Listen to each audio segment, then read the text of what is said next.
네, 우리가 계속해서 출애굽기의 말씀을 살펴봐 오고 있습니다. 우리가 앞선 6주 동안의 출애굽기의 장면들을 살펴봐 오고 있는데 하나님은 이스라엘을 애굽의 억압 가운데서 건져내셨고 6월절의 밤에 죽음을 넘어가게 하셨습니다. 그리고 홍해 앞에서는 길을 여셨고 광야에서는 날마다 먹이시고 물을 주셨다라는 것들에 대한 말씀들을 우리가 나누었죠. 우리는 이 말씀을 통하여서 이 출애굽기의 여정 가운데 이스라엘 백성의 구원이 그들이 해낸 것이 아니라 하나님이 하셨다라는 것을 함께 나누어 봤습니다. 우리는 구원을 만들어낸 사람이 아니라 우리 또한 마찬가지로 구원을 받은 사람들이었죠. 이것이 우리가 계속 붙들어 오고 있는 우리가 받은 은혜가 무엇이냐라는 겁니다. 오늘 말씀은 우리가 출애굽기로 함께 보고 있는 일곱 번째 본문입니다. 설 연휴가 겹쳐 있는 주일이기도 해서 다른 본문을 나눌까 했지만 여전히 이 말씀을 함께 나누는 것이 좋겠다라는 판단이 들어서 이 출애굽기의 말씀을 계속해서 살펴봐 가도록 하겠습니다. 우리가 어떤 은혜를 받았는지 또 어떤 사람으로 살아가야 하는지를 함께 확인하는 시간이 이 시간이 되길 원합니다.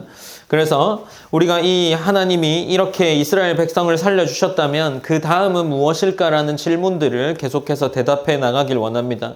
하나님은 이스라엘 백성을 단순히 위기에서 건져낸 것으로 끝내지 않으셨고 하나님은 이스라엘 백성들을 몇 번이고 그 문제를 해결하는 일들을 통해 이들을 살려두십니다.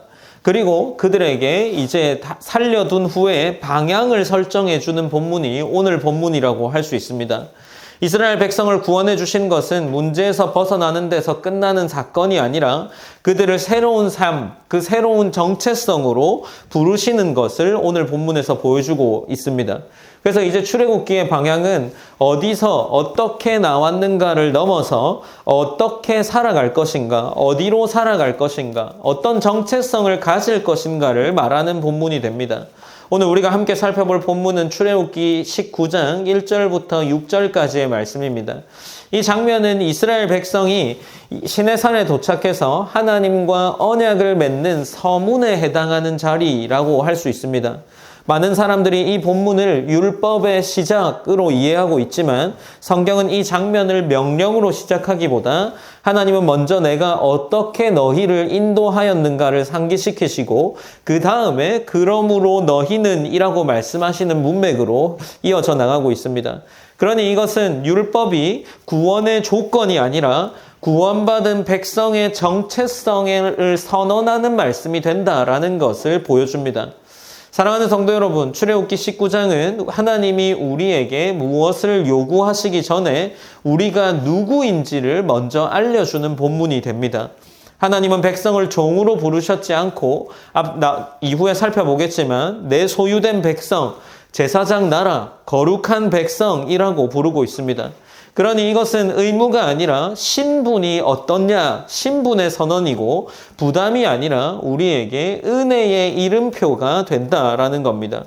우리가 붙들고 있는 이 표어, 은혜, 우리가 받은 그리고 우리가 나눌이라는 이것도 바로 이 자리에서 더 선명해지지 않을까 싶습니다.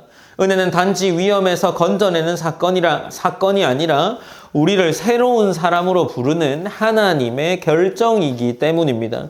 우리가 함께 이제 본문을 조금 더 자세하게 살펴보도록 하겠습니다.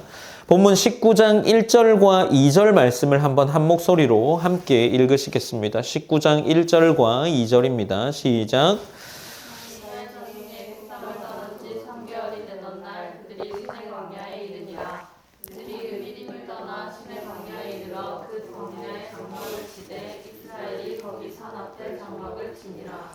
네, 출애굽기 19장 1, 2절은 시내산 언약, 이 시내산에서 이루어지는 언약의 장면의 문을 여는 본문이다라고 할 수 있습니다. 이 구절은 이스라엘 백성들의 지리적 이동을 보여줌과 동시에 하나님이 정하신 장소와 시간에서 언약이 시작된다라는 것을 보여주는 본문이기도 합니다. 성경은 이스라엘 자손이 애굽 땅에서 나온 지 3개월 되던 날이라고 매우 구체적인 시간을 제시하고 있죠. 이것은 사건이 옛날 옛적에와 같은 어떤 모호한 이야기가 아니라 역사 속에서 하나님의 일이 실제로 드러났다라는 것을 보여주는 표현이기도 합니다. 언약은 어떤 인간이 준비되었던 시점이 아니라 하나님이 정하신 때에 시작된다라는 것을 이 말씀이 보여주고 있는 거죠. 이어지는 지리적 표현 또한 역시 우연처럼 보이지는 않습니다. 르비딤을 떠나 시내 광야에 이르러 그 광야에 장막을 치니라고 기록하고 있는데, 이제 이 말씀도 앞선 본문과 마찬가지로 이들이 계속해서 어딘가에 머물게 된다라는 사실을 보여주고 있는 거죠. 19장에서 장막을 쳤다라는 표현은 앞선 광야 여정에서도 나타나기는 하지만 또 다른 무게를 가지기도 합니다. 왜냐하면 17장 르비딤에서도 이스라엘은 장막을 쳤지만 그 자리에는 물이 없어 다투고 시험하던 장소로 그 장소가 의미가 있습니다. 반면 이 시내 광야에서의 장막은 이동의 피로를 풀기 위한 임시 정차가 아니라 하나님을 대면하게 되는 그러한 장소이기 때문이죠. 그래서 이 장막을 쳤다라는 것은 이 시내산에서는, 시내산 앞의 장막은 하나님 앞에 서기 위한 멈춤이라는 그런 의미가 담길 수 있습니다. 그래서 무게가 다를 수 있는 거죠. 르비딤에서는 여호와께서 우리 중에 계신가 안 계신가 라는 이런 질문으로 이 본문이 마무리되지만, 시내 광야에서는 하나님이 먼저 이스라엘 백성을 부르고 계시는 장면들이 이어져 나옵니다. 즉, 이전의 머뭄이 두려움을 만들어낸 정지였다면 이곳의 머뭄은 하나님의 부르심이 만들어낸 멈춤이라는 겁니다. 백성은 더 이상 도망치듯 멈춘 것이 아니라 하나님 앞에 서기 위해 멈추는 장면이 이 19장에 기록되어 있습니다. 그래서 시내 광야의 장막은 이동 기록이라기보다 관계의 전환점이 되는 자리로 읽히게 되는 거죠. 또한 시내산이라는 장소는 상징적으로도 중요한 의미를 가집니다. 고대 근동 문화, 그 당시 문화를 생각해보면 산은 신의 영역, 즉 신의 권위가 선포되는 장소로 인식되기도 했습니다. 그러나 성경은 이 산을 신비화하지 않고 하나님이 선택하신 어떤 계시의 장소로 기록해 나가고 있습니다. 장소 자체가 거룩한 것이 아니라 하나님이 임하셨기 때문에 이 시내산이 거룩해지는 거죠. 이는 신앙이 특정 공간에 묶이는 것이 아니라 하나님의 말씀과 하나님이 임재하심을 통해서 형성되고 있다는 것을 이 본문이 보여주는 겁니다. 시내산은 이스라엘이 하나님을 찾아 올라간 산이 아니라 하나님이 시내산 가운데 오셔서 이스라엘 백성들을 부르시고 모세에게 그의 말씀을 전해 내려가는 거죠. 결국 19장 1절과 2절은 언약의 내용보다는 먼저 언약이 어디서 이루어지는지 무대를 준비하는 본문에 해당한다라고 할 수 있습니다. 이스라엘은 준비된 민족이 아니었고 완성된 믿음을 가진 공동체 또한 아니었습니다. 그러나 하나님은 그들을 특정한 때에 특정한 자리로 인도하셨고 그들을 말씀 앞에, 하나님 앞에 세우십니다. 이것이 구원이 인간의 준비가 된 그러한 자리에서 일어나는 것이 아니라 하나님의 주권적 인도에서 시작된다는 사실을 이 본문이 보여주고 있는 거죠. 시내산의 도착 또한 이 장면은 이동의 끝이 아니라 하나님이 백성을 말씀 앞에 세우는 시작점이 되는 것을 우리가 이어지는 본문들을 통해서 확인할 수 있습니다. 이제 본문은 3절과 4절로 이어져 내려가는데 함께 19장 3절과 4절 말씀을 읽으시겠습니다. 함께 읽어보시겠습니다. 시작. 모세가 하나님 앞에 올라가니 여호와께서 산에서 그를 불러 말씀하시되 너는 이같이 야곱의 집에 말하고 이스라엘 자손에게 말하라. 내가 애굽 사람에게 어떻게 행하였음과 내가 어떻게 독수리 날개로 너희를 업어 내게로 네, 이제 본문은 3절과 4절로 이어지면서 본문의 시선은 장소에서 관계로 이어져 가는 것 같습니다. 성경은 이스라엘 전체의 움직임을 잠시 멈추고 모세 한 사람을 산 위로 부르시는 장면을 기록하죠. 모세가 하나님께 올라가니라는 기록 표현이 기록되어 있습니다. 이스라엘 백성을 대표자로 부르심을 의미하는 거죠. 이러한 의미, 왜 모세 혼자 올라갔을까라는 의미들을 우리가 생각해 볼 때 아마도 당시의 고대 근동의 언약 체결 방식을 우리는 떠올려 볼 수 있을 겁니다. 그 당시에 누군가와 언약, 계약을 맺는 장면에서는 대표자가 혼자서 나아가서 그 계약을 맺어 내려옵니다. 그런 것처럼 그 당시에 이스라엘 백성들이 익숙했던 문화를 이용해서 아마 모세를 부르신 것이 아닐까 짐작해 볼 수 있겠죠. 그래서 대표자가 나아가서 말을 듣고 전달하는 구조 그대로 이 본문이 사용되고 있습니다. 이 장면은 하나님과 이스라엘 사이에 어떤 질서가 세워지고 있음을 보여주는 거죠. 하나님은 혼란스러운 군중에게 무작정 말씀하지 않고 말씀을 통로, 그러니까 말씀을 전할 수 있는 사람을 먼저 세웁니다. 이것은 이후 출애굽기 전체에서 반복되는 하나님과 어떤 말씀을, 공동체를 대표할 수 있는 말씀의 대언자, 그리고 공동체로 전해지는 구조를 처음 또렷하게 보여주는 본문이라고 할 수 있습니다. 본문은 이어지는 하반부에서 하나님은 야곱의 집과 이스라엘 자손이라는 두 표현을 함께 사용해서 기록하고 있는데, 야곱의 집에 말하고 이스라엘 자손에게 말하라 라고 하면서 이 두 표현을 함께 사용하는 거죠. 과거의 이름과 현재의 정체성을 동시에 불러주는 어떤 호칭을 사용하십니다. 야곱이라는 이름은 연약하고 속이던 개인의 이름이지만 이스라엘은 하나님과 겨루어 이긴 공동체의 이름입니다. 하나님은 그들의 과거를 지우시지 않으면서도 동시에 새로운 정체성으로 함께 선언하면서 부르고 계십니다. 출애굽기의 구원은 그러니 이렇게 볼 때 과거의 일들을 삭제하는 일이 아니라 과거를 품은 채로 이들을 구원하셨다, 새로운 이름으로 불러주시는 사건이라는 것을 이 본문이 보여주는 것이다 라고 할 수 있는 거죠. 그러므로 이러한 호칭들은 언약의 대상이 누구인지를 보다 더 분명하게 보여주는 선언이 됩니다. 하나님은 익명의 무리를 부른 것이 아니라 그가 하나님께서 직접 야곱과 이 언약의 백성이었던 야곱, 그리고 그 동시에 공동체, 이스라엘이라는 공동체와 관계를 맺으면서 나아가고 있습니다. 이제 4절에 이르면 하나님은 명령이나 규례보다 먼저 본인이, 하나님 당신이 행하신 과거의 일을 상기시키면서 기록이 이어져 내려가고 있습니다. 내가 애굽 사람에게 어떻게 행하였음과 라는 말씀은 언약의 출발점이 요구가 아니라 기억이라는 사실을 드러내고 있는 거죠. 순종의 요구보다 먼저 구원의 사건을 하나님께서 제시하고 계시는 겁니다. 하나님은 백성에게 무엇을 하라 라고 말씀하시기 전에 내가 너희를 위해 무엇을 행하였는지를 말씀하셔 보여주고 계시는 거죠.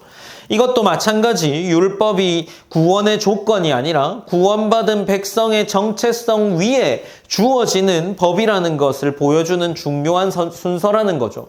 그러니 하나님이 요구하시는 삶은 그 삶의 요구가 먼저 되는 것이 아니라 하나님이 주신 은혜가 먼저이고 그에 합당한 은혜 받은 백성으로서의 요구가 그 다음으로 따라온다라는 거죠. 특히 하나님께서 이 본문을 이야기하시면서 독수리 날개로 너희를 업어 내게 인도하였다라고 기록하고 있는데 이것은 매우 강한 보호의 이미지라고 생각해 볼 수 있습니다.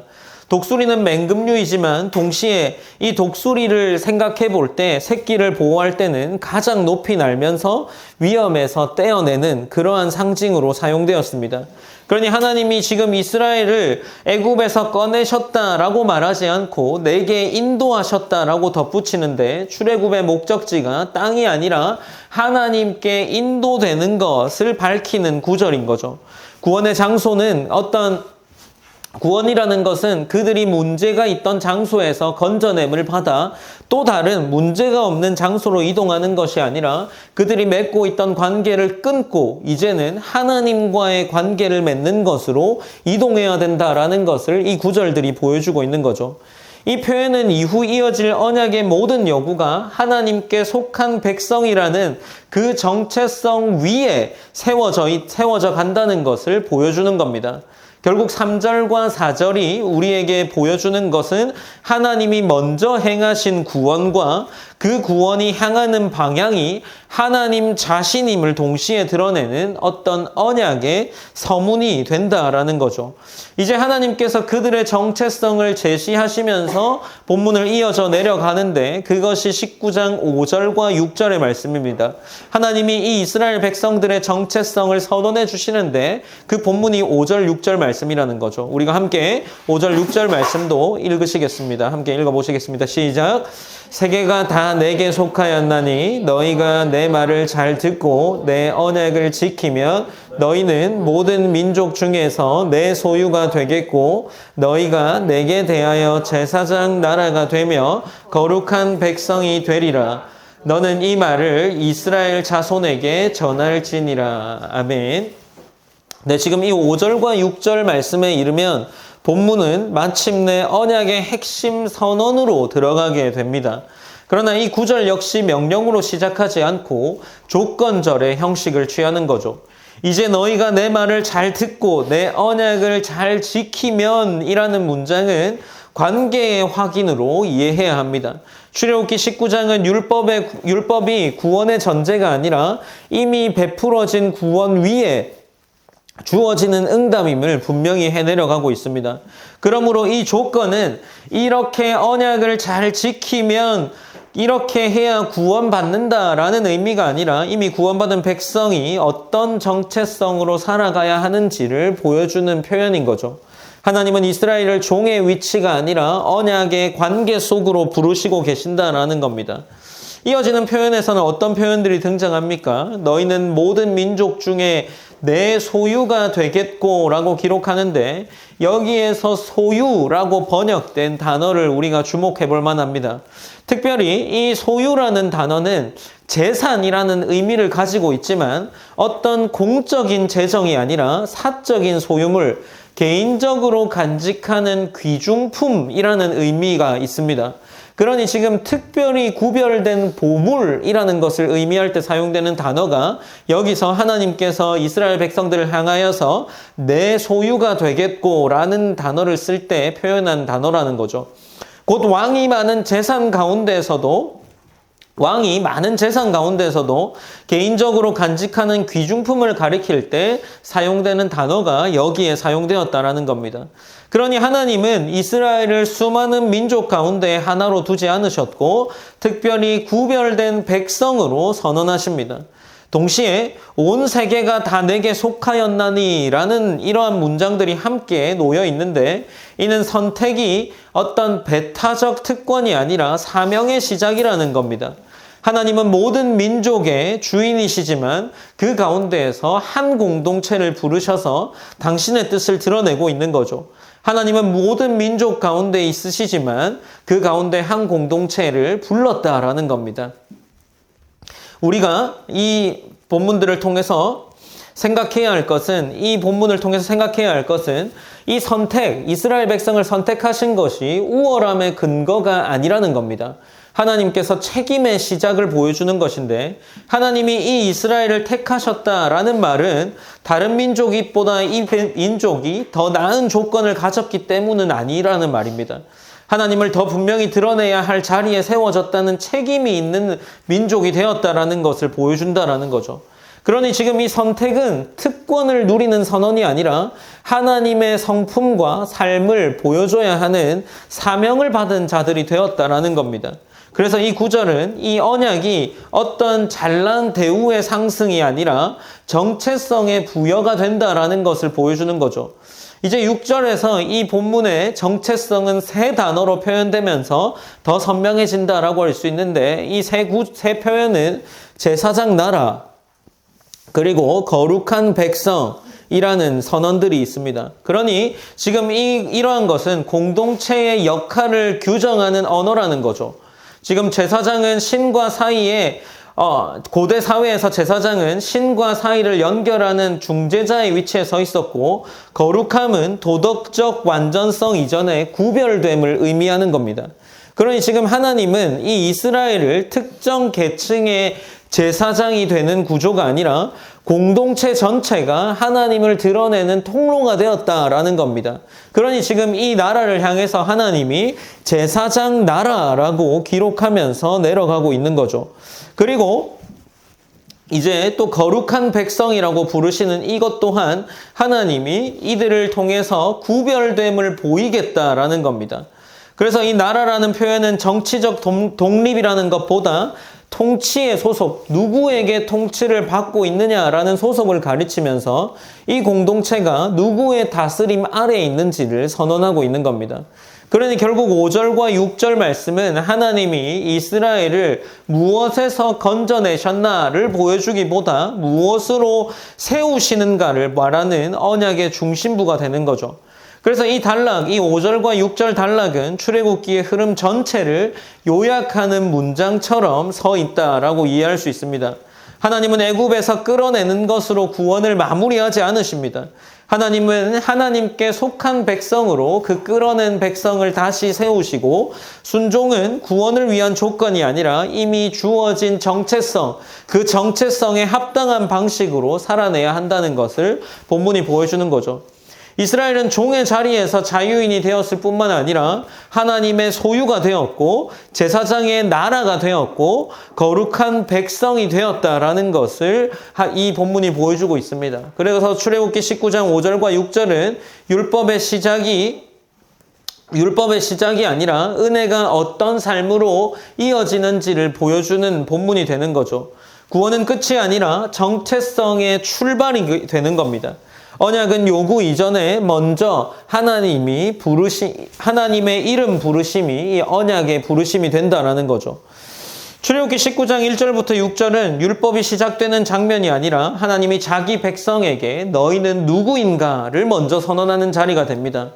하나님은 명령을 주시기 전에 정체성을 먼저 보여주시고 순종을 요구하시기 전에 하나님과 이스라엘 백성의 관계가 어떠한지를 확인시켜 주십니다. 내가 너희를 애굽에서 인도하여 내었다라는 말씀은 과거의 사건을 상기시키는 문장으로 끝나지 않고 이 말은 현재의 신분을 규정하는 말들로 이어져 나갑니다. 이스라엘은 율법을 지켜서 하나님의 백성이 된 것이 아닙니다. 이미 하나님의 백성이기 때문에 율법을 듣는 자리와 율법을 지키는 자리에 서게 되는 거죠. 이 순서가 바뀌는 순간 우리에게 신앙이라는 것은 굉장한 부담이 되는 겁니다. 이 순서가 바로 서 있을 때만 우리의 신앙이 은혜가 될 수 있는 거죠. 그래서 본문은 우리에게 무엇을 해야 하는가를 보여주기보다 무엇을 해야 하는가 보다 우리가 누구인가를 보여주는 그러한 말씀이 됩니다.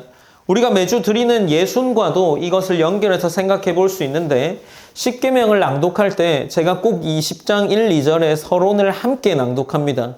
이 서론을 낭독하는 이유는 나는 너를 애굽 땅 종되었던 집에서 인도하여 낸 내 하나님 여호와다라는 그 선언을 읽는 것인데 그것은 그 다음에 이렇게 살아라라는 말씀이 따라 나옵니다. 그러니 우리가 십계명의 서론을 읽는 이유는 이러한 십계명을 지키는 이 순종이 의무가 아니라 우리가 누구에게 부름받았는지를 알 때만 이것이 은혜로 세워지기 때문입니다. 하나님께서 건져낸 이스라엘 백성들이 새로운 땅에서 이 가나안 땅에서 어떤 사람으로 살아가야 하는지를 보여주는 것이 이 서론과 동시에 오늘 본문에 해당하는 19장 전체의 본문의 내용이기 때문입니다. 그러니 지금 우리는 이 정체성을 단순히 이들에게만 해당시키는 것이 아니라 우리 또한 마찬가지로 이스라엘 백성처럼 건져냄을 받은 백성이라는 사실을 이해해야 합니다.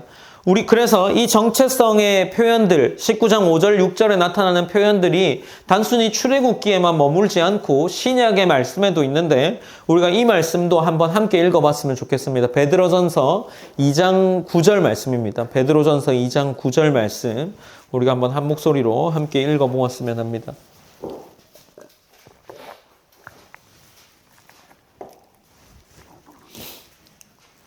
베드로전서 2장 9절 말씀입니다. 다 찾으신 줄 알고 한 목소리로 한번 함께 읽어보시겠습니다. 시작.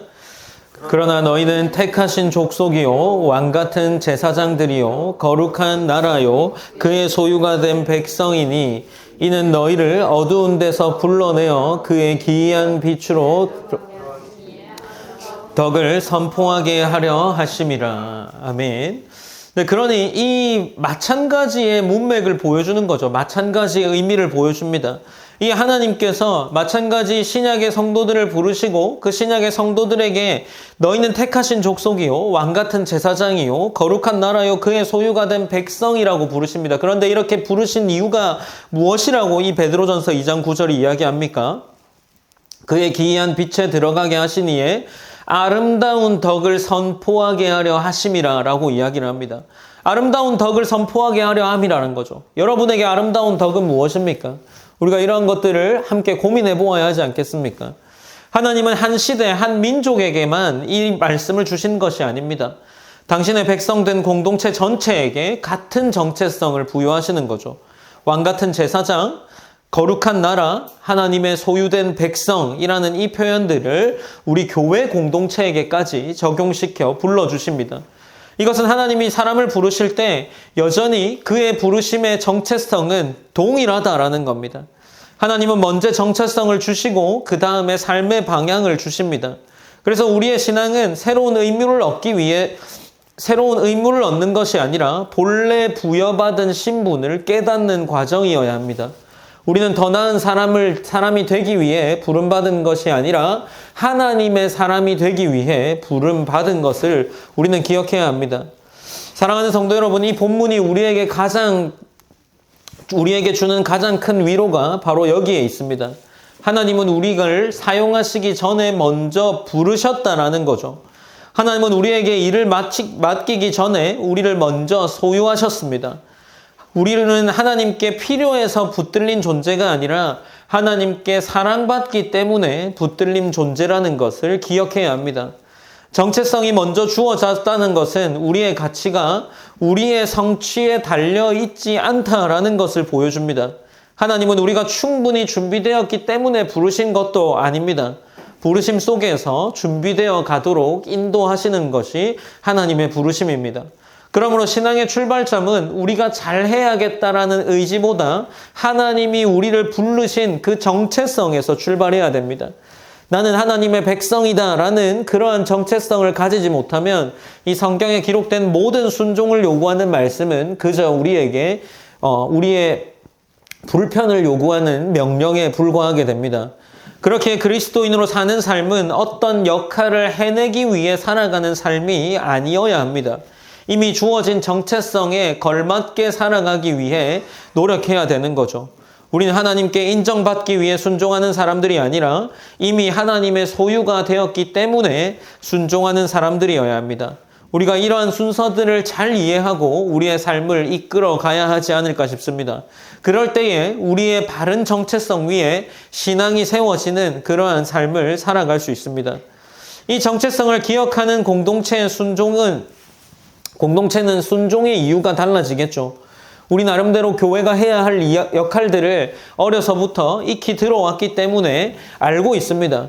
그런데 그러한 이 교회를 세워나가고 교회가 보여주어야 하는 모습들이 순종해야 하기 때문에 순종하는 것이면 참 그것이 무거운 짐이겠지만 우리의 정체성과 우리 공동체가 왜 세워졌는지를 기억하게 된다면 그것은 억지로 움직이기보다 우리가 걸맞는 신분에 살아가기 위한 그러한 걸맞는 순종의 삶이 될 수 있기 때문은 아니겠습니까?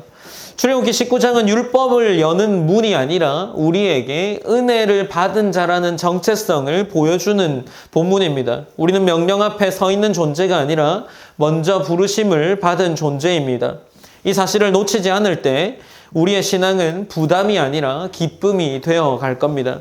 결국 오늘 말씀은 우리에게 한 가지 분명한 고백을 하도록 합니다. 우리는 하나님의 소유된 백성이다 라는 고백으로 우리의 고백들이 마무리되어야 하지 않을까 싶습니다. 오늘 본문이 남기는 결론이 그것이기 때문이죠. 십계명의 서론을 읽는 이유도 정체성을 먼저 붙들기 위함이고 베드로가 교회에게 같은 본문으로 표현을 사용한 이유도 정체성이 변하지 않았기 때문입니다. 하나님은 시대가 변해도 부르심은 변하지 않습니다. 우리는 조건으로 서 있는 사람이 아니라 은혜로 세워진 사람들임을 기억하시기 바랍니다. 그러므로 사랑하는 성도 여러분, 우리가 이 한 주를 살아나갈 때 나는 누구인가 라는 정체성을 바르게 세우고 살아가시기를 바랍니다. 우리는 하나님이 먼저 우리를 부르셨고 우리는 그 하나님의 부르심 안에서 살아가는 백성임을 기억해야 합니다. 우리가 앞서서 그가 다스리는 그의 나라에서라는 찬양을 함께 불렀습니다. 그 가사에 보면 이 땅에서 하늘 뜻을 품고 사는 자들, 믿음으로 하늘 뜻을 보여주는 자들, 보내어진 자리에서 동참하는 자들, 믿음으로 주님 보기를 소망하는 자들, 하나님이 세상을 지으사 회복하고 통치하시네. 주님 이곳에 나타오시는 날 세상과 우리는 완전하게 변할 거야 라는 그러한 가사의 구절들이 있습니다. 여러분은 이 땅에서 하늘 뜻을 품고 살아가십니까? 믿음으로 그 품은 하늘 뜻을 삶으로 보여주시는 자들입니까? 보내어진 자리에서 이러한 하나님의 뜻에 동참하며 삶을 살아가십니까? 그리고 믿음으로 정말로 우리가 다시금 하나님을 보길 소망하십니까? 하나님은 세상을 회복하고 통치하시길 원하는데 그 회복하고 통치를 하나님 당신이 부르신 자들을 통해서 해나가시길 원하십니다. 그렇다면 우리의 삶은 어떠해야 하겠습니까? 주님이 이곳에 오신 날에 우리에게 우리의 사명의 삶들을 평가하실지도 모르겠습니다. 세상과 우리는 완전하게 변할 거야. 주님 오신 날 완전하게 변하겠죠. 그러나 우리가 이 땅을 제가 정말 많이 이야기한 구절에 요한복음 17장 3절에 보면 영생은 무엇이라고 했습니까? 참 하나님과 그가 보내신 자 예수 그리스도를 아는 것이다 라고 했습니다. 그렇다면 이 영생을 이끌어갈 영생을 살아가야 하는 삶을 보여주는 자들은 우리가 속한 주변과 우리가 살아가고 있는 이 위치에서 무언가를 변화시켜야 한다는 겁니다. 적어도 하나님의 구별된 모습으로, 적어도 하나님의 정의와 하나님의 의가 드러나는 그러한 모습으로 우리가 속한 환경을 변화시켜야 하는 겁니다. 하나님의 공의가 나타나도록 하는 것, 하나님의 사랑이 나타나도록 하는 것이 그것이 우리의 정체성을 증명하는 길이라는 거죠. 우리의 삶이 이러한 증명이 되는 길이었으면 합니다. 누군가 우리의 삶을 바라볼 때 제가 세워나가는 것이 무언가 다른 것이다. 우리가 세상이 평가하는 그러한 기준들이 아니라 저 친구의 삶은 무언가 다른 데 속한 그가 다스리는 하나님이 다스리는 나라의 그러한 삶을 살아가는 것 같다라는 그러한 평가가 있어야 하지 않겠습니까? 그것이 우리 공동체원이 우리 공동체 또 다른 지체를 바라볼 때 나타나야 하는 평가여야 한다고 생각합니다. 그리고 우리의 삶 가운데 누군가 우리의 삶을 바라볼 때 우리가 이런 평가를 받아야 한다라고 생각을 합니다. 여러분이 그러한 삶을 살 수 있도록 함께 하나님의 은혜가 우리 가운데 충만하기 원한다고 기도하셨으면 좋겠습니다. 우리 가운데 하나님의 뜻이 품어지고 우리의 정체성이 하나님의 은혜로 선명하게 세워질 수 있기 원한다라는 말씀으로 우리가 이러한 기도의 제목들을 붙잡고 함께 기도하셨으면 좋겠습니다. 기도하시겠습니다.